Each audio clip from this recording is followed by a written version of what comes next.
Bonjour, bonsoir adolo tsika rehetra ny tokantrano any amin'ny fotoana izay notsika n'izao fampianarana izao. Fahasoavan'ny tompo sy ny fiadanany toetra amintsika hatrany. Miroso tsika zany mbola anatin'ny fandrefesana ny tenimpolo tsika ary miresaka tsika mikasika ny resaka hoe ny rahan'ny zanak'ondry tamin'ny farany iny. Satria ny rahan'ny zanak'ondry dia ao anatin'ny fandrefesana ny tenimpolo. Ary amin'ny mahatempolon'Andriamanitra antsika, inona ny famantarana tokony hita ao amintsika? Io rahan'i Kristy io tokony hita ao amintsika. Satria raha teo amin'ny tempolo zany rahan'ny zanak'ondry zany ange no fampihavanana amin'Andriamanitra. Iza nefa io tandindina io zanak'ondry novonoina teo amin'ny tempolo dia Kristy io tandindina io. Dia izay mahatonga azy hoe famantarana zany ilay rahan'ny zanak'ondry zany, ka io zany no ho tohizantsika ny lesona amin'ity an'ity fa alohan'izay nefa dia izao hoe aleo tsika hiaraka hivavaka aloha ary hivavaka isika. Tompo iray masina ny an-danitra tsara indrindro miantso ny anaranao zay amin'ity an'ity.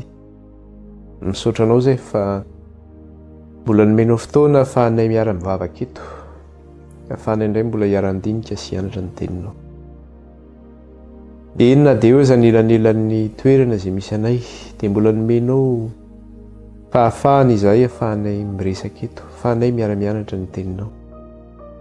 Mangataka aminao zay raha io, aoka ny fanahinao no hiasa aminay amin'ny fahafenona ka izy anie no ampianatra anay ny fahamarinanao. Araka ny teninao manambara manao hoe izy no ampianatra anareo ny zavatra rehetra, enina ny zavatra ho avy aza dia ambarany aminareo. Izy no ananatra anareo, izy no ampahery anareo. Eny Andriamanitra, izy no ampionana anareo. Ka aoka izany fanahinao zany no hiasa aminay Tompo, hitantara anay sy hivimina anay ho amin'ny marina rehetra. Indriny koa nefa izay Tompo mifona eto anatrehanao, ny amin'izay mety tsy famendrehanay na tsy fampanteranay. Mifona raha io ny amin'ny eloka rehetra sy ny tsy fahamarinanay rehetra. Manombo tsy mahasoa ihany izay ary raha mbola eto amin'ity tany ity dia mety mbola latsaka ihany. Na mety eo amin'ny fomba fijery na ny fomba fiteny na ny zavatra miditra ao an-tsainay na mety eny ny sofinay. Eny ao anatin'izao tontolo izao feno fahalotoana, feno faharatsiana.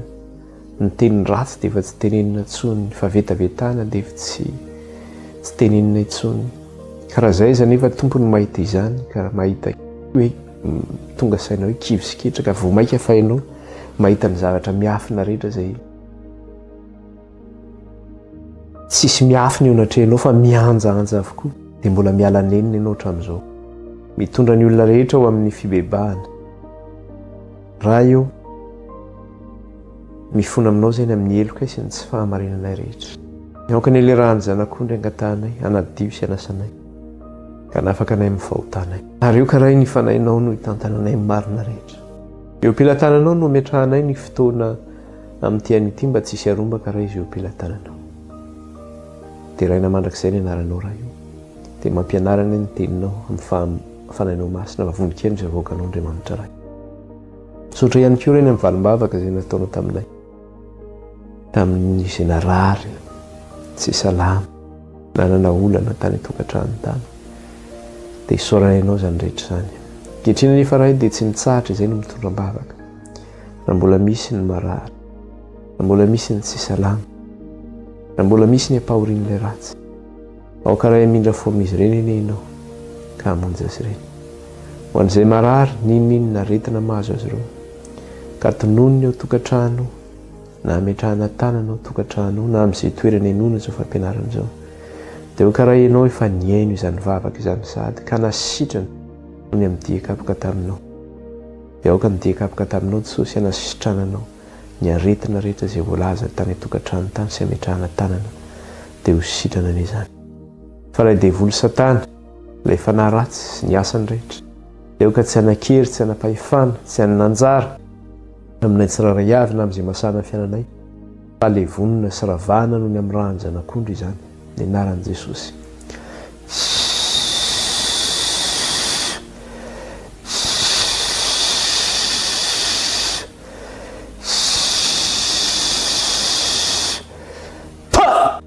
Ravy Satana noho ny amin'ny rahan'ny zanak'ondry sy ny fofinain'i Jesosy tsy manan-kery, tsy manam-pahefana ary tsy manana anjara amin'ny tsiraray avy, fa leviny Satana sy ny asany rehetra no ny amin'ny raha ny zanak'ondry sy ny fofinain'i Kristy.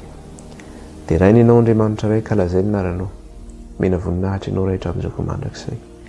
Eo ny koa Andriamanitra, eo ny manana problème ara-pivelomana, eo ny manana problème amin'ny asa, eo ny manana problème amin'ny tokantrano, eo ny manana ny olana maro samihafa amin'ny resaka fitsarana, amin'ny ady amin'ny mpifanolobodorindrina, amin'ny anaovana tsotsay, anaovana kasiparany, amin'ny lafiny maro samihafa, ny anaovana ny tsirariny. Andriamanitra, mamindra fo ianao Tompo amin'ny kambody sy ny mpitondra tena, mamindra fo aminao amin'ny olona marina izay anaovana ny tsirariny, mamindra fo Andriamanitra ho an'ireo izay ory sy manjenjena rehetra ianao, fa mitaraina aminao andro manalina, mamindra fo amin'izy ireo Tompo ka vangio izy ireo. Eny raha ito amin'izao tontolo izao ity tokoa dia tsisy fitsarana marina, ao aminao no antenainay. Aoka Tompo ianao ame rariny ho an'ny marina sy ny mahantra sy ny kamboty sy ny mpitondra tena amin'izay anaovana ny tsirariny rehetra. Aoka Andriamanitra ame rariny azy ireny ianao, amangy azy ireny, amonjy azy ireny, enoa ny fitaraina ny tsiraray avy, enoa ny fivavaka izy ireny. Amin'ny anaran'i Jesosy nandratana izany vavaka izany iray tao anatrehanao, dia mitenena ray fa voninkaina izay vahoakanao. Amen. Iroso aritsika zavatra ndraisantsika farany moa izany dia mikasika ilay hoe raha ny zanak'ondry araka ny voalaza teo izany. Ka nahitana ny famantarana zany mikasika ny raha ny zanak'ondry dia hitantsika izy tany amin'ny testamenta taloha tokoa iny no namonjena zany ny zanak'Israely nivoaka avy tany amin'ny tany Egipta tao anatin'ny fanandevozana. Iny raha ny zanak'ondry izay nafafy tamin'ny tolalina tamin'ny varavarana iny izay marika ny famonjena ny zanak'Israely zany ka tsy silozana anjo azy. Dia tandindana nefa iny amin'ilay rahan'i Kristy ilay manaisitra ny fahotana izao tontolo izao. Satria ny zavatra hitantsika dia izao hoe io raha ny zanak'ondry izay namonjena ny zanak'Israely iny dia nasena nataon'Andriamanitra teo amin'ny Israely ho souvenir zany izy iny, na hoe fahatsiarovana ny amin'ny famonjena azy ireny ka ho atao fety izy iny indray mandeha isan-taona teo anivon'ny zanak'Israely. Rehefa tonga izay fety izay nefa dia miakatra makaiza ny zanak'Israely? Miakatra makany Jerosalema ny zanak'Israely ary mitondra biby atao fanatitra eo amin'ny tempoly, satria ilay biby atao fanatitra iny ilay hoe Paska ho an'i Jehova ho famonjena ny Israely. Iny Paska iny nefa iny ilay tandindon'ny Kristy iny zany. Kristy zany ilay tena zanak'ondry, ilay manaisitra ny fahotana izao tontolo izao, ilay mpamonjy izao tontolo izao. Ary itsika nefa dia tafasaraka tamin'Andriamanitra noho ny fahotantsika.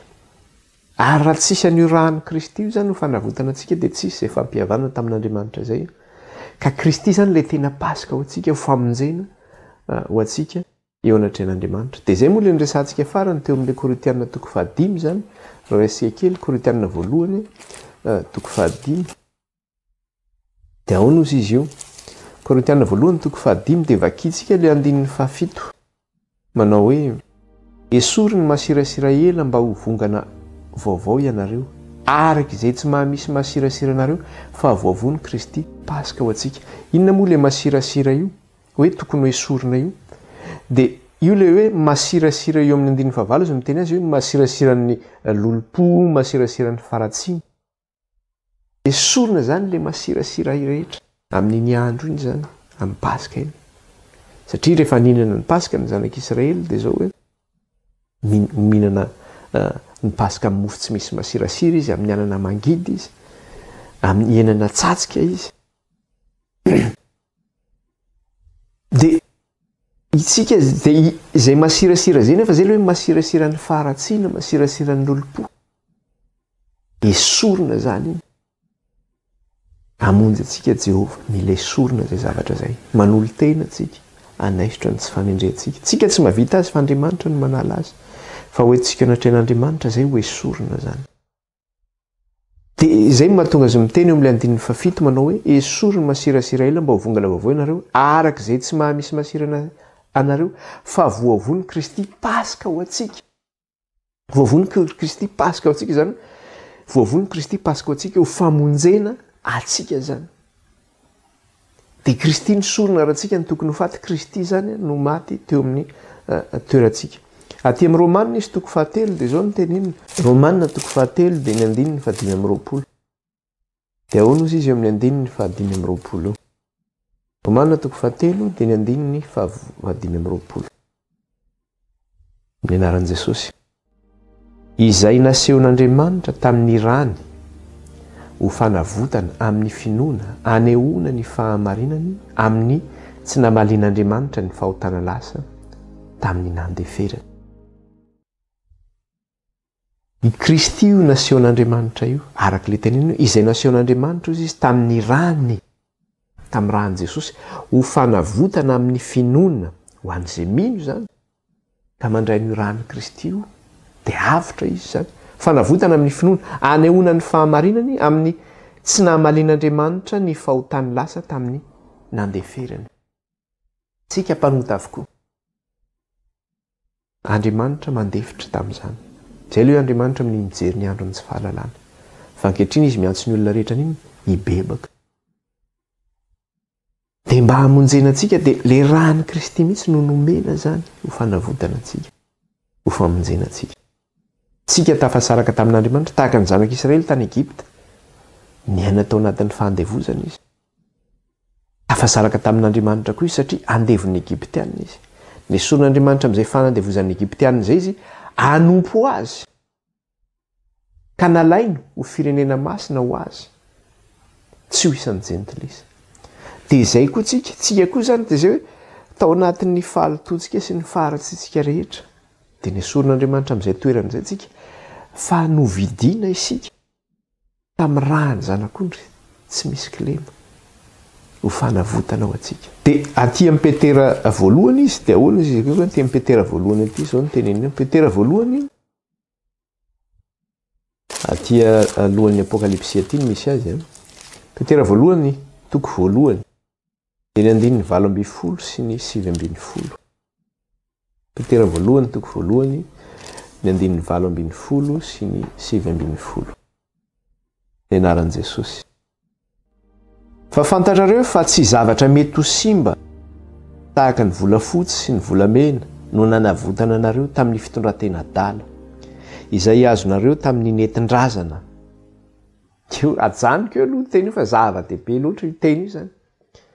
Sao dia mieritreritsika hoe novidiana tamin'ny zavatra mety hoe hitantsika ty ambonin'ity tany ity ny famonjenantsika tamin'ny alalan'ny volamena, tamin'ny alalan'ny arena, fa tamin'ny alalan'ny rany zanak'ondry no nividianana antsika. Nanavotana antsika tamin'ny fitondrantena adala. Dia fitondrantena adala io nefa nolovaintsika vaizy izy io. Dia niteneniny tsara ilay izy hoe izay azonareo tamin'ny netin-drazana hoy izy. Betsaka ny olona tena mbola mifikitra amin'ny fomban-drazana io. Oviana voaingana zao zany resaka tamin'ny resaka fianakaviana zany mikasika ny resaka le hoe fomban-drazana io. Dia tena mifikitra mihitsy amin'ilay hoe fomban-drazana, fomba neti-paharazana. Zavatra anankiray nefa dia ity. Ho antsika zany izay mifikitra amin'ny fomban-drazana io. Dia fanontaniana mipetraka dia ity. I fomban-drazana io ve mitondra anareo amin'ny fiainana mandrakizay? I fomban-drazana io ve mahavonjy antsika ve io? Fa tsy mahavonjy antsika io. Fa toy izao ny tiavan'Andriamanitra amin'izao tontolo izao. Nomeny ny zanany lahy tokana mba tsy ho very izay rehetra mino azy fa anana ny fiainana mandrakizay. Ka rehefa novidian'Andriamanitra izany tsika tamin'ny rany zanak'ondry tsy misy kilema, tsy tahaka ny volafotsy na ny volamena novidianana any tamin'ny fomba adalantsika sy amin'ny fomba netin-drazana, fa ny rasoan'i Kristy tsy misy kilema no nanavotana antsika. Dia rehefa novidian'Andriamanitra tsika hoe toy izao ny tiavan'Andriamanitra izao tontolo izao nomeny ny zanany lahy tokana mba tsy ho very izay rehetra mino azy fa hanana ny fiainana mandrakizay. tian'Andriamanitra zany tsika rehetra ho voavonjy. Tsy tia nisy overina dia ray azy. Ninona fahadalàna nisy atsika zany nataontsika teo amin'ny fiainantsika. Aoka tsy fampitsara hoe raha anona nanao an'izao, raha anona nanao izao. Mpanota avokoa isika rehetra, tokana ihany ny marina, Kristy irery ihany ny marina. Fa ny zava-dehibe dia izao, tonga saina dia mibebaka, miverina amin'Andriamanitra. Ary Andriamanitra dia manao Andriamanitra tsy mba miavina. Izay manatona azy tsy mba ho lavina na oviana na oviana. Tahaka n'ilay vehivavy janga izay nanatona ny Kristy. Tsy hoe nanatona fa noentina, nampangaina noentina teo amin'i Jesosy. Noentina ireto mpitondra fivavahana ireto. Fariseo sy mpitondrandalàna nanao hoe ity vehivavy ity dia tratra ny jangajanga. Ka araka ny lalàn'ny Mosesy dia izao. Tokony ho toraham-bato io vehivavy io, ho faty. Dia ahoana hozy izy Jesosy? Nanoratra tamin'ny tany Kristy. Izy nanoratra tamin'ny tany izy. Tsy fantatra izay nosoratany teo. Mety nanoratra ny anaran'ireo mpiampangan'ilay vehivavy izy. Satria ilay vehivavy ity tratra ny jangajanga dia ireo nitondra azy nampangany. Mety nosoratany teo satria ohatra hoe ilay mpitondra teo ohatra hoe tao izany ohatra ny Izily tao. Tao i Robin ohatra. Tao i Rastefa ohatra. Tao ohatra ny Gaby ohatra. Tao ohatra ny Sylvain ohatra. Tao anivon'ireo mpitondra ireo izany. Dia hoe i Sylvain niaraka tamin'io vehivavy io tamin'izao daty. Gaby niaraka tamin'ny teto nanao an'izao nanao. Aika ireo mpijangajanga daholo ihany koa ka tsy ilay vehivavy ihany koa no mpijangajanga zany. Voasoratra teo daholo ny anaran-dralahy gaga izy hoe inona ity soratan'i Jesosy. Tsangana amin'izay Jesosy dia hozy Jesosy nanao hoe aoka izay tsy nanota taminareo no hitora-bato azy. Eo vao tonga izany daholo inona no atao eto? Afa-baraka eto. Natsipiny zareo tamin'ny tany ny vato dia lasa nitsoaka nandositra daholo. Izay hoe manao ny fialan-jiosy ny fitenenana. Satria zareo tena miseho azy hoe marina. Kanjo rehefa tena hita ka izy mpijangajanga daholo ihany ka. Ary Jesosy mihitsy ary dia niteny nge rehefa nanome famantarana ny aminy. Tsisy famantarana omena ho an'ny tarana ho an'ny mpijangajanga izy sy ny mpanota fa tsy tokana ihany. Izany hoe mpijangajanga avokoa zany, mpanota avokoa zany. Dia isika zany dia izao hoe novidiana tamin'ny rahan'i Kristy io zany tsika. Ho fanavotana atsika. Dia raha verenako vakiana ilay 7:20 sy 9:20 teo amin'ny Petera. Amin'ny anaran'i Jesosy dia hono izy. Fa fantatrareo fa tsy zavatra mety ho simba tahaka ny volafotsy sy ny volamena no nanavotana anareo tamin'ny fitondrantena adala izay azonareo tamin'ny entin-drazana. Fa ny rahasoan'i Kristy tondrahany zanak'ondry tsy misy kilema ary tsy misy pentimpentina. Io rahan'i Kristy io no nanavotana antsika. Izy tsika izay mpiteny ratsy io, tsika izay mpijangajanga io, tsika izay mpangalatra io. Mety misy efa namon'olona mihitsy azy, mena migadra ny mpigadrana azy zany. Izay maka akeriny izay tsy azy. Tahaka an'ireo mpanodikodim-bola misy volam-panjakana dia misy manodina zany. Na hoe budget azo avy any ampitan-dranomasina no fanampiana ny mahantra, tsy hita ilay izy. Sy ny karazany misy zavatra maro samihafa ohatr'izany. Ary io tsy avy any amin'ny hoe resaka ministera. Fa hatraty amin'ny majinika aty ambany aty io nataontsika mety ohatra ho azy zany. Aty ohatra ny aty amin'ny mpiasa amin'ny postra na aty amin'ny ministeran'ny intérieur na any amin'ny finance. Dia samy mba manao izay mitandrifiny azy eo daholo dia samy manao izay azo eo daholo. Hatrany mingana na any amin'ny privé koa raha misy io. Rehefa tonga ny pakan'ny inspecteur-ny impôt ohatra zany tonga vany izy mandeha manao anina dia efa manodikodinao ny comptable sy ny karazany hoe ahoana ny hafetsena sy ny rehetra. Efa tenen'ilay patron ilay comptable manao hoe atao ve tia ny anina. Fa raha ataonao dia mba mahazo ianao dia mba zaraintsika kely ilay bénéfice aloha dia sy dia. Karaha mana comptable tokony mba hoe mba mahavelona azy tsara iny. Fa misy comptable tena manan-karena. Dia variana dia ahoana. Normal be nge zany. Misy zany zavatra zany miodikodina ohatrany. Io zany le zavatra ratsy zany miodina feno zany. Fa i Matteo mpianatra Kristy dia inona ny asany izay antsoina hoe levy ihany koa izy. Mpamory hetra no nataony, nangalatra izy teo amin'ny zanak'Israely fa nanaraka ny Kristy izy, niala tamin'izay fangalarana izay izy satria novidian'i Kristy tamin'ny rany izy. Ahoana niza manantona ny Kristy. Mety misy olona hiteny manao hoe za zao fa tsy mendrika novonjena intsony, za ange fa zao ve ny faratsiko dia ahoana ny tiavan'Andriamanitra. Fa Andriamanitra ange tsy niteny hoe toy izao nitiavako ny jiosy na toy izao nitiavako ny malagasy, fa toy izao no nitiavako an'izao tontolo izao, izao tontolo izao mpanota io, satria mpanota avokoa tsika rehetra. Dia ny rahan'i Kristy no nanavotana antsika. Ninona raha tsy vitantsika? Ny rahan'i Kristy no nanavotana antsika.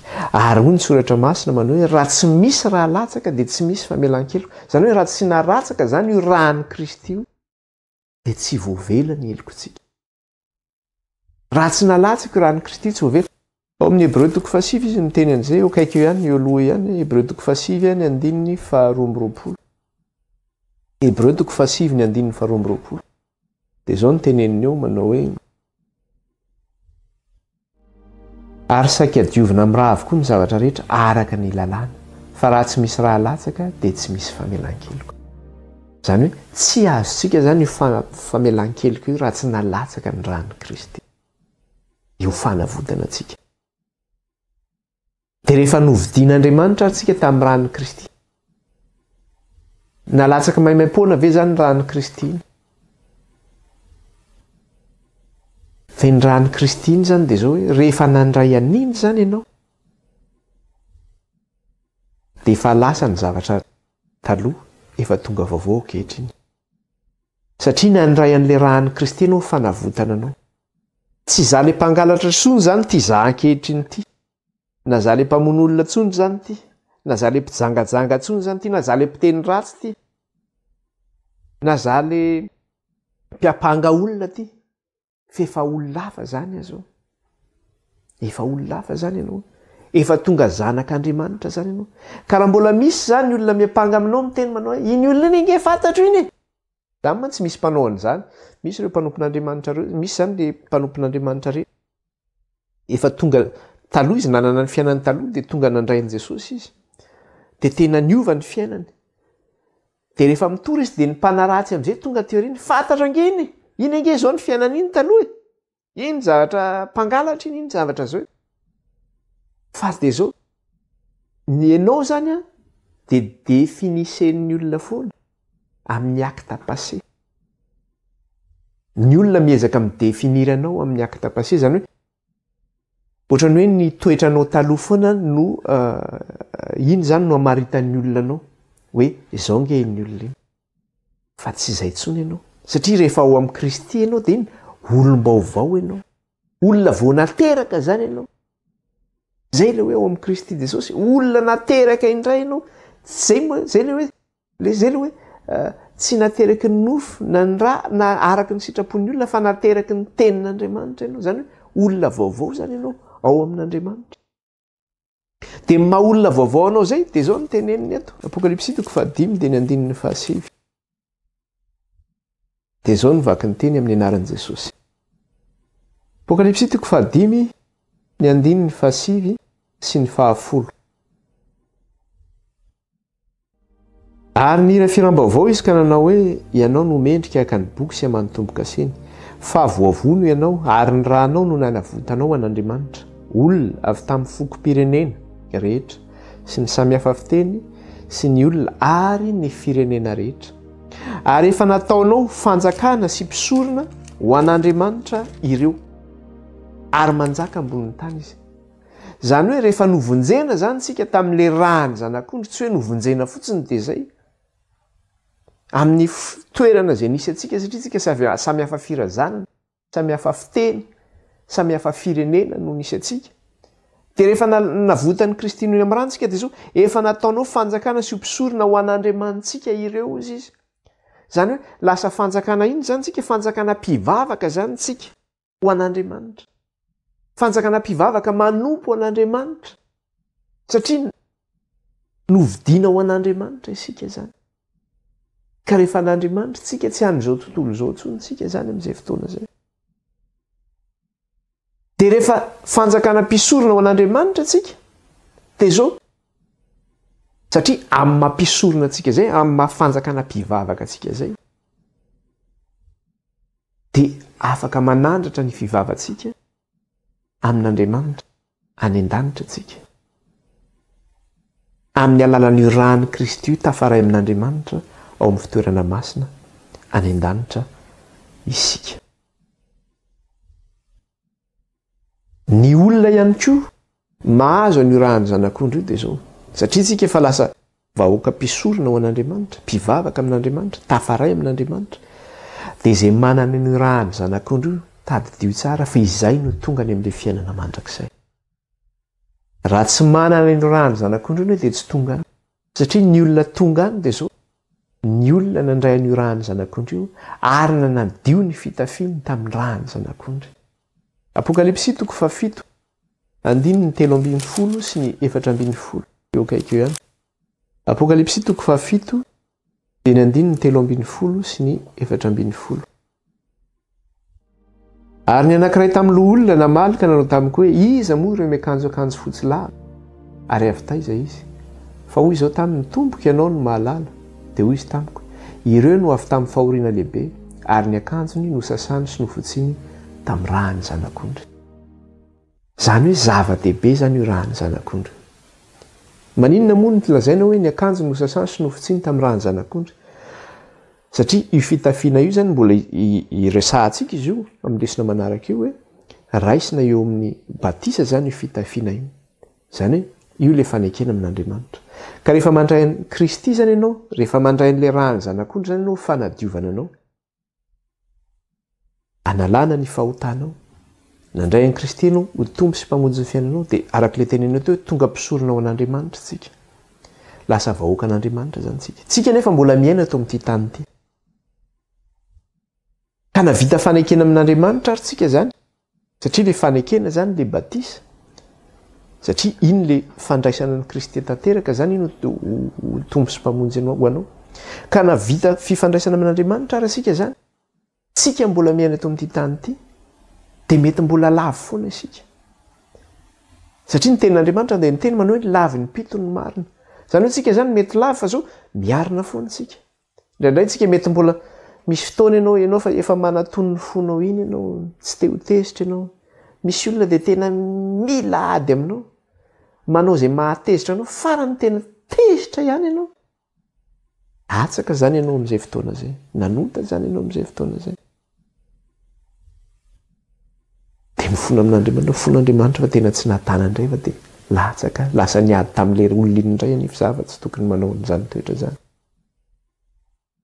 Karaha mihetsitsika dia osika hoe za tsy mendrika, za isan'andro zao dia mbola latsaka ihany, mbola masika foana nefa zava tsy ezika masika, mbola manao an'izao ihany ahako. Fa ngaho vitanao amin'ny herin'ny tenanao zay ilay hoe ny lavy ny pito ny marina. Apetraka ao amin'Andriamanitra izay, dia Andriamanitra no manala an'iny. Io zany tsy afaka tsika io fa Andriamanitra no manala an'iny. Fa ilay fanananao ilay fitafiana, fanananao ilay rany zanak'ondry, dia manadio anao iny rany Kristy iny isan'andro.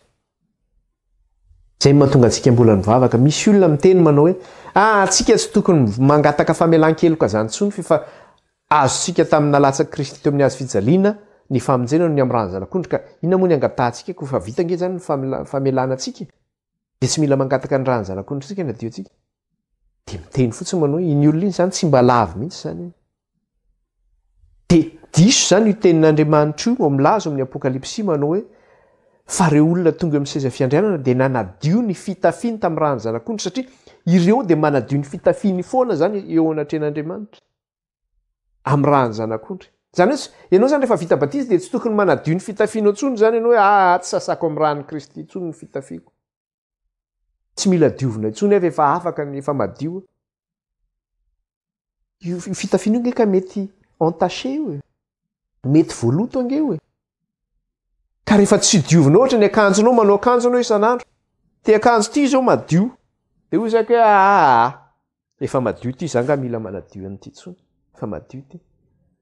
Anao veny iny fa mahasiso iny, reny olona maimbo atsy-ambona mandeha taxi be reny ianao na mandeha any amin'ny métro reny na mandeha iny men'olona le olona tsy mahandro reny na tsy misasa reny tena marikivy mihitsy ianao mangivivy mihitsy ianao zany hoe ty ohatra n'ity akanjo ty mety maloto de ohatr'izay koa fitafianao io zany mety maloto de mila diovina de sasana fa inona fanasana le fitafianao ao amin'Andriamanitra satria le fitafianao amin'Andriamanitra le batisa io zany le hoe mitafy an'i Kristy io mbola ianarantsika io de le rahany zanak'ondry no manadio an'iny rahany zanak'ondry no manadio an'iny fitafiana iny de eo zany lizy manao hoe satria fandrefesana ny tempolo ny lesona atsika zany de zao amin'ny mahatempolo ny fanamasina atsika zany de hitao zany io rahany zanak'ondry io ho famonjena atsika manadio atsika io zany famantarana fa vahoaka an'Andriamanitra atsika rosondray asika ny lesona manaraka araky ny fanarahantsika iny de resaka indray tsika ny amin'ny famorana izany inona ny diran'ny famorana ny amin'ny tempolon'Andriamanitra ny dirany io de zao satria ny famorana zany io ny mitondra atsika ho an'ny batisa io zany satria ilay tandidin'ny batisa io de hitantsika eo amin'ny tempolo izy io inona io tandidin'ny batisa eo amin'ny tempolo io le hoe tavy fisasana zany ka ny mpisorona zany de misasa amin'io tavy fisasana io ka tsy maintsy miresaka atsika ny famorana io satria io no mitondra atsika ho amin'ilay batisa izany ary inona moa le batisa fa le batisa de io le fanekena zany hoe ny olona zay mandray an'i Jesosy Kristy io tombo sy mpamonjy ny fiainana zany de tsy maintsy miditra amin'io fanekena io mba ho tonga zanak'Andriamanitra ny olona zay mandray an'i Kristy io tombo sy mpamonjy ny fiainana zany de tsy maintsy atao batisa zany izy mba ho voavonjy de any amin'ny testamenta taloha nefa misy tandindiny izy io zany de inona ny tandindiny izy io any amin'ny testamenta taloha ny famorana zany eo ny tandindiny amin'ny testamenta taloha zany hoe ny olona mitsofoka amin'ny fanekena ao amin'Andriamanitra zany de tsy maintsy forana fa rehefa tsy tafitsofoka amin'ny fanekena zany izy rehefa tsy voafora zany izy de tsy mitsofoka amin'ny faneken'Andriamanitra ka rehefa mitsofoka amin'ny faneken'Andriamanitra zany ianao de mandeha araka zay voalaza ny lalàna zany de ohatr'izay koa tsika ao amin'Andriamanitra rehefa mitsofoka amin'ny fanekena io amin'ny batisa isika zany de zao efa nianarantsika kely ihany io fa mbola iverenantsika kely voasoratra ao am-pontsika ny lalàn'Andriamanitra ary ho ataon'Andriamanitra ao an-tsainy ny lalàna satria vahoaka an'Andriamanitra atsika lasa fanjakana mpivavaka ho an'Andriamanitra de iresaka ary tsika mikasika ny famorana io zany satria io no mitondra ho amin'ilay fanekena zany mitondra ho amin'ny batisa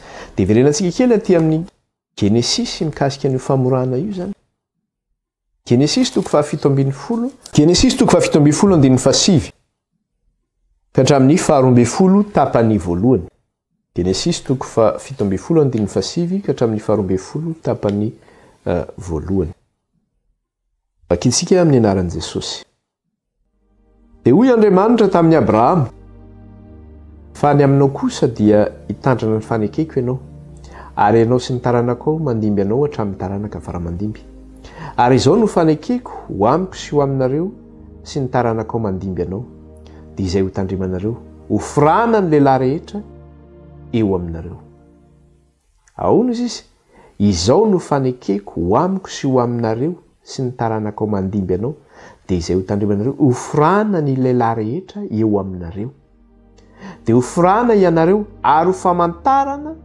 ny fanekena ho amiko sy ho aminareo izany ny zazalahy teraka avalona eo aminareo no hofrana dia lehilahy rehetra amin'ny taranakareo hatramin'ny faramandimby eo zany no ajanontsika ilay vakiteny dia arak'ilay teneniny teo le izy manao hoe eo amin'ilay andininy 10 dia ozy izy io ary izao no fanekeko ho amiko sy ho aminareo sy ny taranaka mandimby ianao dia izay ho tandrimanareo hofrana ny lehilahy rehetra eo aminareo zay zany le faneken'Andriamanitra hofrana ny lehilahy rehetra miditra amin'ny fanekena zany ianao dia hoe hofrana zany ny lehilahy rehetra andininy 17 sy ny 14 dia ahoanao koa izy sy tohizantsika ihany le vakiteny andininy 17 sy ny 14 tsy maintsy hofrana ny ompikelinao sy izay novidianao vola ary ny fanekeko dia ho ao amin'ny nofinareo ho fanekena mandrakizay. Ary ny lehilahy tsy voafora izay tsy mbola nofirana dia ho fongorana tsy eo amin'ny fireneny efa nivadika ny fanekeko izy. Zany hoe teo amin'ny zanak'Israely zany raha nanana mpanompo lahy zany izy, satria eo amin'ny zanak'Israely izy dia zao hofirana zany ny mpanompo lahy iny. Dia eo amin'ny 1440 any koa izy dia zao hoe ary ny lehilahy tsy voafora izay tsy mbola nofirana dia ho fongorana tsy eo amin'ny fireneny efa nivadika ny fanekeko izy. Raha misy zany tsy mifora eo amin'ny zanak'Israely dia voala teo izy eo amin'ny Israely, satria nahoana lasa isan'ny jentilisa zany izy, satria ny olona voafora zany no miditra amin'ny faneken'Andriamanitra, no vahoaka an'Andriamanitra. Zany hoe le olona voafora natsoina hoe vahoaka an'Andriamanitra. Dia eo amin'ny 17 izy dia eo amin'ny tapany faharoa dia tenenina ary ny fanekeko dia ho ao amin'ny nofinareo ho fanekena mandrakizay. Zany hoe io fanekena io zany io famorana io dia ho fanekena mandrakizay eo aminareo izy Andriamanitra izany. Zany hoe fanekena nataon'Andriamanitra setratra amin'ny taranany zany io fanekena nataon'Andriamanitra io. Ka teo amin'ny zanak'Israely zany ta teoriana na dia arak'ilay teneniny teo hoe rehefa tsy hofirana zany ianao dia miala amin'io miala eo anivon'ny zanak'Israely zany ianao. Ka ta teoriana rehefa lasa fanjakana zany ny firenen'ny Israely dia inona no zavatra nitsanga rehefa lasa fanjakana ny firenen'ny Israely? Misy hafa firenena reny tonga makany Jerosalema ohatrany. Dia manao ahoana ireny? Hafa firenena iny tsy afaka manao ny Paska ireny hafa firenena ireny. Tsy afaka manao ny fetin'ny zanak'Israely ireny hafa firenena ireny. Satria nahoana? Satria tsy voafora izy tsy ao anatin'ny faneken'Andriamanitra. Zany hoe ny olona tsy ao anatin'ny fanekena zany tsy afaka miditra eo anivon'ny fetin'ny zanak'Israely. Fa tsy maintsy ny olona voafora zany no manino mihinana ny Paskan' Jehova zany. Ny olona voafora no miditra mihinana amin'iny ny Paskan' Jehova. Jeresika kely ange aty amin'ny Exodosy izy miteny an'izay. Exodosy 12 dia ny 7 ka hatramin'ny 5. Exodosy 12 7 ka hatramin'ny 5.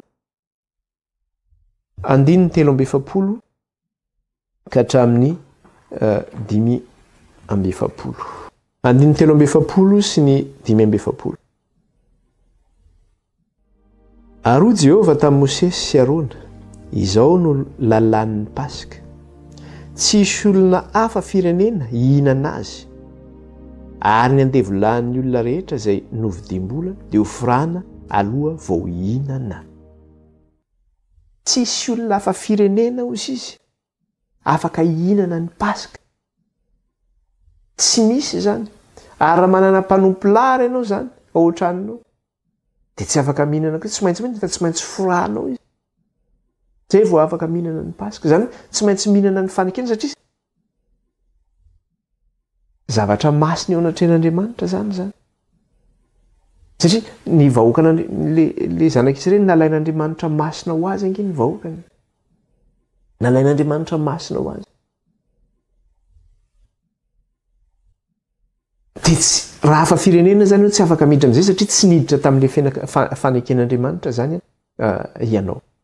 Dia eto ary zany zavatra anankiray ihany koa eo amin'ny 7 sy 7 ihany koa izy dia mbola miteny. Toy izantsika eo amin'ny 7 sy ny 7 dia ahoana izy? Ary raha misy mivahiny eo aminao ka mba te hitandrina ny Pasika Jehova dia aoka hofirana ny lehilahy rehetra eo aminy vao manatona hitandrina izany. Ka ho tahaka ny tompon-tany ihany izy, fa ny tsy voafora rehetra kosa dia tsy mahazo mihinana izany.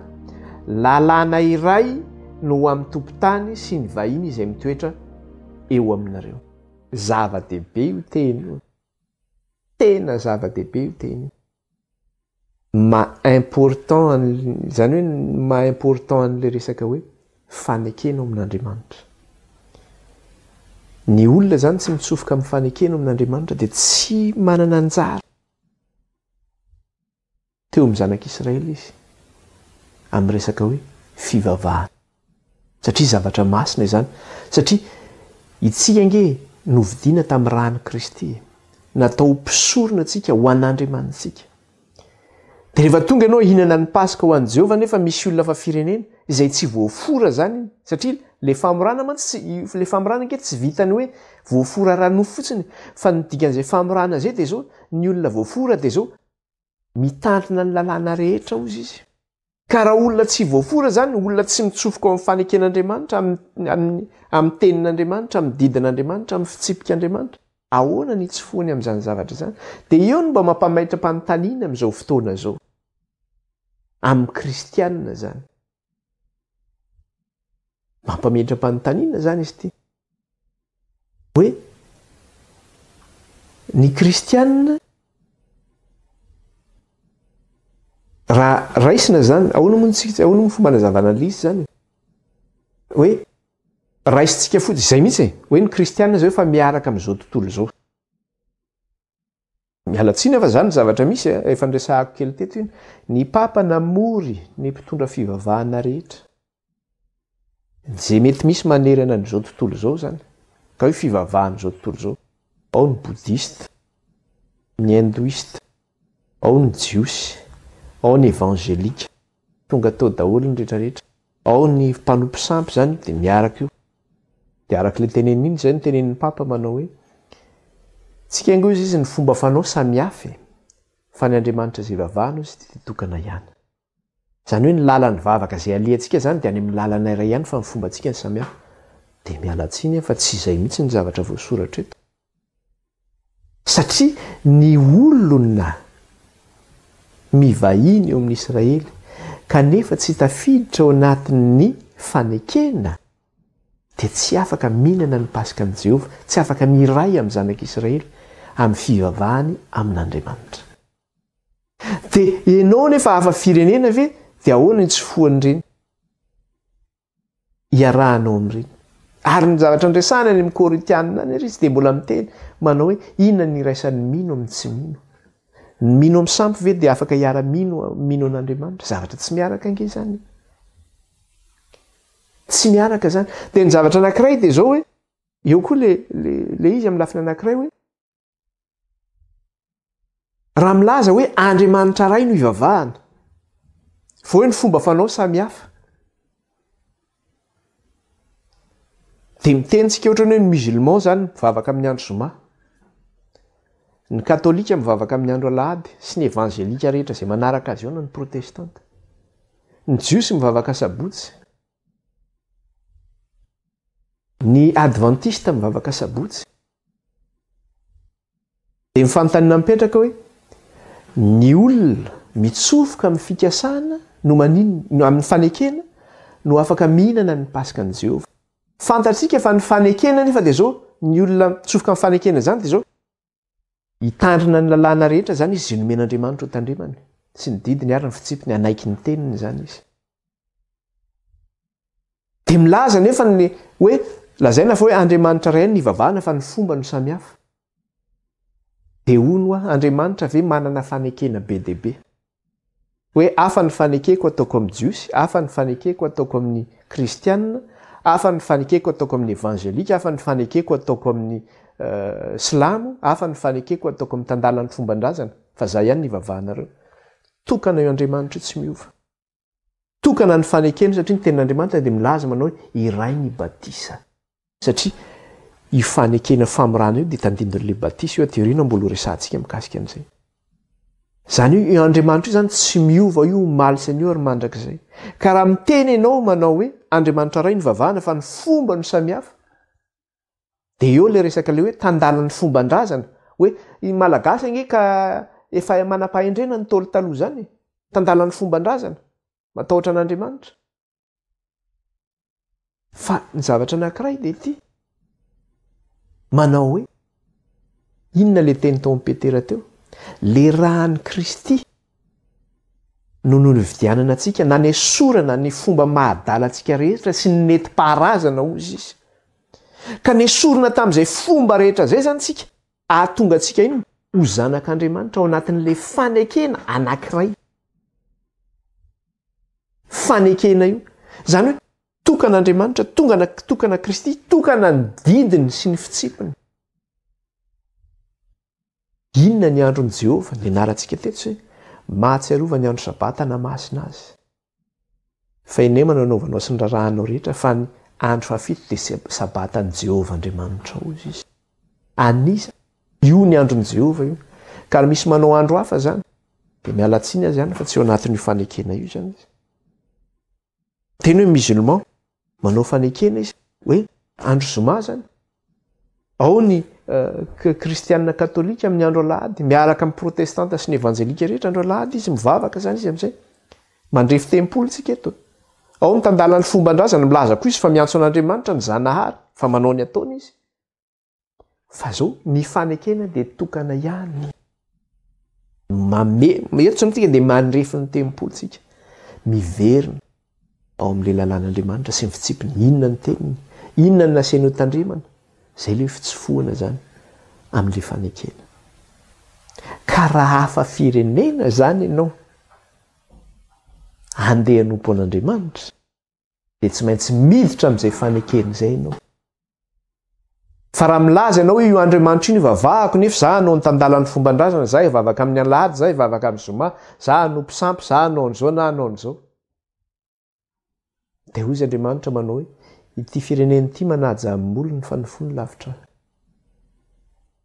dia rehefa tonga amin'ny andro farany dia hono izy Kristy tsy fantatra akory ianareo mialamika ianareo ry mpanao meloka hoy izy betsaka ny mety ho tezitra mainao amin'izany fa mba dinio kely zany zavatra tenenina zany mpitombona nke zany tsoratra masina milaza an'izany dia hiverina amin'izany mila refesina zany io tempolo io ao anatin'le refy ve tsika sa tsy eo anatin'le refy so dia mba diso le refitsika fa tsy hidirantsika amin'ny fiainana mandrakizay nge io ary le raha namonjenantsika nge ka tsy zava-poana tsy kitoto fa le rahany zanak'ondry tsy misy kilema le manaisitra ny fahotany zao tontolo zao izy le mahatonga antsika eo mpisorona ho an'Andriamanitra ka io rahan'ny Kristina navotana antsika io tsy hitondra antsika andeha hivavaka amin'ny andro hafa nandeha hanompo amin'ny firesaka fomban-drazana fa hitondra antsika hanompo an'Andriamanitra io araka ny didiny sy ny fitsipiny ary ny lalàna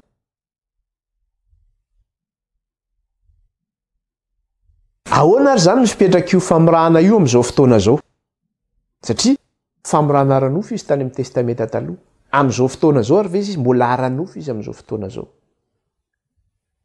ny zavatra fantatra dia zao ary azo antoka dia zao hoe mba azonao ny fiainana mandrakizay dia tsy maintsy forana ianao tsy misy olona zany mahazo miditra ny fanjakan'Andriamanitra raha tsy voafora fo izy raha tsy voafora izy zany hoe ny famorana zany antoky ny fiainana mandrakizay zany hoe tsy maintsy rehefa hiditra amin'ny fanekena ao amin'Andriamanitra zany ianao dia tsy maintsy iny tsy maintsy forana zany ianao fa le famorana fotsiny zany niova endrika izy aty amin'ny testamenta vaovao satria le famorana amin'ny testamenta taloha dia tandindony ny aty amin'ny testamenta vaovao ny amin'ny nahatongavan'i Kristy ka aty amin'ny testamenta vaovao zany dia zao tsy ny nofinao tsony no forana fa ny fonao zany no forana ny fonao mihitsy no forana forana eo anatrehan'Andriamanitra zany hoe tsy ny nofinao zany no forana fa ny fonao no forana satria hieritreritra tsara hoe raha amin'izao fotoana izao zany hoe mbola hoe tsy maintsy forana ranofo be dia be nge ny jentilisa zany aty Eropa zany miresaka fotsiny hoe frantsay fotsiny ny frantsay zany nge tsy mifora zany ka raha ohatra hoe frantsay mandray ny Jesosy Kristy tompo sy mamonjy ny fiainany zany ka hoe tsy maintsy mbola ho forana ranofo hoenjana nyreo fa lehilahy lehibe ireo sy ny lahy antitra reo mbola katsanana an'iny any mahalehilahy azy any tantara zany fa afaka misofle izy io ay tsy ny nofo tsony no forana fa ny fo zany hoe niova endrika le izy ny fo indray zany no forana zany dia efa tonga tamin'ny andron'ny apôstôly dia nisy ady hevitra be izy io zany nisy ady hevitra be izy io teo amin'ny fiangonana tany Antiokia zany nisy ady hevitra be mikasika an'izy io satria nisy zany ny jiosy resy lahatra le jiosy araka ny lalàna zany resy lahatra nandrain'ny Kristy io tompo sy mpamonjy ny fiainana nisy nefa ny jentilisa koa resy lahatra zany nandrain'ny Kristy io tompo sy mpamonjy ny fiainana dia reny jiosy resy lahatra reny zany mbola nifikitra be tamin'le hoe tsy maintsy forana ranofo anika reo izay nandrain'i Kristy ho tombo sy mpamonjy ny fiainana zany amin'ny alalan'ny finoana satria io le hoe famoranany fo zany dia nezahana izy ireo nyresena lahatra indray reto olona reto hoe tsy maintsy forana ianareo ara-nofo azaonareo ny fiainana mandrakizay dia lasa adihevitra be ilay izy ka noentina teo anatrehan'ny apôstôly tany Jerosalema mihitsy hoe ahoana mikasika an'ity zavatra ity fa lasa mitondra korotana ilay izy misy olona mbola mitondra miverina indray makany amin'ilay resaka hoe famorana ara-nofo nefa zavatra fa tsy tokony atao ntsony zany fa ny fony forana dia adihevitra be zany io fa zao lesitsika mandeha dia mandeha ho tohizantsika amin'ny lesonariva zany mikasika an'izay hoe ahoana ary mikasika ny famorana ny fo io zany ary resahantsika izay adihevitra tao a Jerosalema zay hoe ahoana ny navalin'ny apôstôly mikasika ny zavatra zay hoe mbola tokony forana ara-nofo ary ve zany sa tsy tokony forana ntsony dia valintsika izay fanontaniana zay amin'ny lesonariva iny iara ivavaka tsika ary marana ny fotoana amin'ity tapany maraina ity ivavaka tsika. Jehovah Andriamanitra Abrahama, Isaka ary Jakoba, mankalaza anao izay midery anao ary manome voninahitra anao. Misaotra Tompo raha afaka nandinika sy nianatra ny teninao izay. So raha atao am-pony iray ny teninao ary ataovy an-tsainay. Ary eo kanefa tsy ho samborin'ilay ratsy zany na dia kely aza ka tsy hananjara na hanapahefana aminay ilay ratsy. Foko izay ho hamasin'ny teninao ray. Dia raina mandrakizay ny anaranao ray dia ray ny anaranao Kristy. Ny anaran'i Jesosy nandratana izany vavaka izany ray tao anatrehanao. Alleluia. Amen. Dia tahin'Andriamanitra tsika rehetra amin'iny ariviny indray tsika mitohy izany. Bye bye daholo tsika rehetra.